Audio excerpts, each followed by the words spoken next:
Hi guys, welcome back to our channel. তো আজকে আমরা একটি নতুন ব্লগ নিয়ে চলে এসেছি। তো আমাদের এখানে ছিল একটা নগর কীর্তন। তো দেখো, তার জন্য তানিয়াকে রেডি করা হচ্ছে। তো ওকে রেডি করা এত ঝামেলা যে কি বলবো। তারপরে দেখো, ওই যে হাতে আলতা দিচ্ছিলাম, তো তাতে ওর তর্স হয়েছিল কখন একটু নাচবে, যেহেতু বাইরে কীর্তন হচ্ছিলো আর বাজনা বাজছিলো। তো ওর খুব নাচতে ইচ্ছা করছিলো। তো আমি কোনো রকমে অনেক কষ্টে ওর হাতের কাজটা শেষ করলাম। তারপরে দেখো, এই যে ও শুরু হয়ে গেছে আসল ঢং দেখানো। তারপরে দেখো, ও তো ওর নিজেকে খুব দেবী দেবী মনে করছে। তো পুরো আলতাটাও পড়াতে দেয়নি, সেটুকুনি তরস হয়েছে না। তো দেখো, তারপরে ও একটু নাচ টাচ করে নিয়ে ওকে খুব বকা দিয়ে তারপরে পায়ে আলতা পরাতে শুরু করলাম। তো পায়ে আলতা পরানো পর্যন্ত ও স্থিরভাবে দাঁড়াতে পারছে না। ও কখন বাইরে যাবে, দেরি হয়ে যাচ্ছে সেই চিন্তায় ও মগ্ন।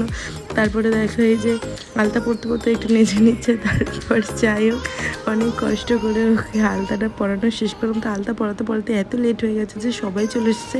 তারপর দেখো, গিয়ে দেখি সবাই চলে এসেছে।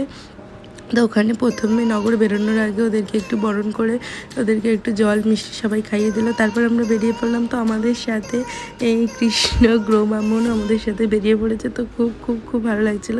তো আমরা তাকে আমাদের সাথে নিয়ে এগোতে শুরু করলাম। তো আমরা বাড়ি থেকে অনেকটা দূরে একটা মন্দিরে গিয়েছিলাম। তো রাস্তায় যেতে সবাই মিলে খুব মজা করতে করতে গেলাম। সবাই অনেক ছোটো ছোটো বাচ্চাদের নিয়ে যাওয়া হয়েছিল। তারপর আস্তে আস্তে আমরা পৌঁছে গেলাম সেই মন্দিরের ওখানে। তো যতক্ষণ আমরা মন্দিরে গেছি, এই গৌবামরণও আমাদের সাথেই গেছে। তো খুব খুব খুব মজা লাগছিলো। তারপরে এই আমরা মন্দিরে চলে এসেছি। তো মন্দিরের ভেতরটা দেখো কত সুন্দর, যে সবাই ঢুকছে, সবাই নাচছে, আর ওদেরকে এত কিউট লাগছিলো যে সবাই ওদের ফটো তুলছে। তো খুব খুব মজা লাগছিলো। তারপর দেখো, মন্দিরের ভেতরে এসে সবাই, যেহেতু বাইরে কীর্তন চলছিল, বাজনা বাজছিলো, তো সবাই হরে কৃষ্ণ গান করে নাচতে শুরু করে দিয়েছে। তো খুব ভালো লাগছিলো। তারপর দেখো, সবাই মিলে ওদের দাঁড় করে একটু ফটো তুলে নিলাম, যেহেতু সবাইকে একসাথে আর মন্দির ছাড়া পাওয়া যাবে না, সেজন্য সবাই একটু ফটো টটো তুলে নিলাম। তারপরে তো ওরা আর হাঁটতেও পারছে না, ওদের পায়েও ব্যথা হয়ে গেছে, আর এত রোদ ছিল, গরম ছিল। তারপর ওরা একটু রিলসের জন্য দু একটা শট নিয়ে নিলাম, যাতে এগুলো একটু স্মৃতি করে রেখে দেওয়া যায়, তাই না? পরে তো আর এই দিনগুলো ফিরে আসবে না। তারপর আমরা সেখান থেকে বেরিয়ে আমাদের আরেকটা রাধা গোবিন্দ মন্দিরে এসে পৌঁছলাম।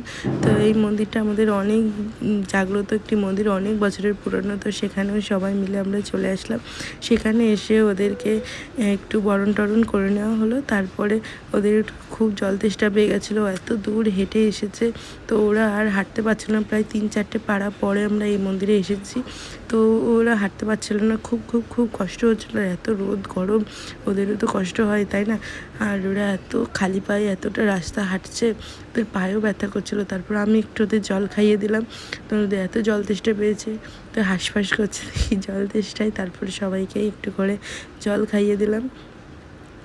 তারপর জল টল খাওয়া হলে ওরা ওখানে একটু মিষ্টি খেয়েছিলো, আর কত মিষ্টি খাবে ছোটো ছোটো বাচ্চাগুলো। তারপর যাই হোক, খুব ওদের আনন্দও লাগছিলো, তো খুব মজাও পাচ্ছিলো। তো যাই হোক, সবাইকে জল টল খাইয়ে দিয়ে নিয়ে আবার আমরা নাচানাচি শুরু করে দিলাম। তো কেউ দেখে সবাই কন্টিনিউ নেচে যাচ্ছে, সবার এত মজা লাগছে। তারপর আমরা নাচটা শেষ করে আবার বাড়ির উদ্দেশ্যে রওনা হলাম। তারপর বাড়ি চলে আসা হয়েছে, যেহেতু ওরা অনেক দূর হেঁটে এসে, এদের মতন পূর্ণ তো আর হয় না, তাই না? তাই জন্য সবাই ওদের ঠাকুরের মতন করে ওদের পা ধুয়ে দিচ্ছে। তারপর সেই চরণ ধোয়া জল সবাই খাবে, আর সবাই ওদের আশীর্বাদ নেবে। তারপরে ওদেরকে সবাই কোলে নিয়ে নাচে। তো ওদের তো খুব খুব খুব মজা লাগছে যে সবাই কোলে করে নিয়ে নাচছে, সবাই নাচও করছে, আর ওদেরকে কেউ কোল থেকে নামাচ্ছেই না। তানিয়াকে তো এত কিউট লাগছিলো যে কেউ ওকে কোল থেকে নামায়নি, কোলে থাকতেই ও বসে বসে শুধু মিষ্টি খেয়েই যাচ্ছে। আর ওতে একটু পেটুক আছে, ও তো খেতে খুব ভালো লাগে, তো ও সব কিছু খেয়ে যাচ্ছে, কোনো না নেই, খাওয়ার কাজের কোনো না নেই। তারপর সব হয়ে গেলে এই পুচকেটা আসতে লেট করে ফেলেছিলো, তো ও কোনো ভিডিওতে আসতে পারেনি। তার জন্য ওকে নিয়ে আবার কয়েকটা ফটো তুলে নিলাম। তারপরে এই দেখো, ওরা বাড়ি এসে ব্যাস খুব ক্লান্ত হয়ে বলছে। তো আজকের মতো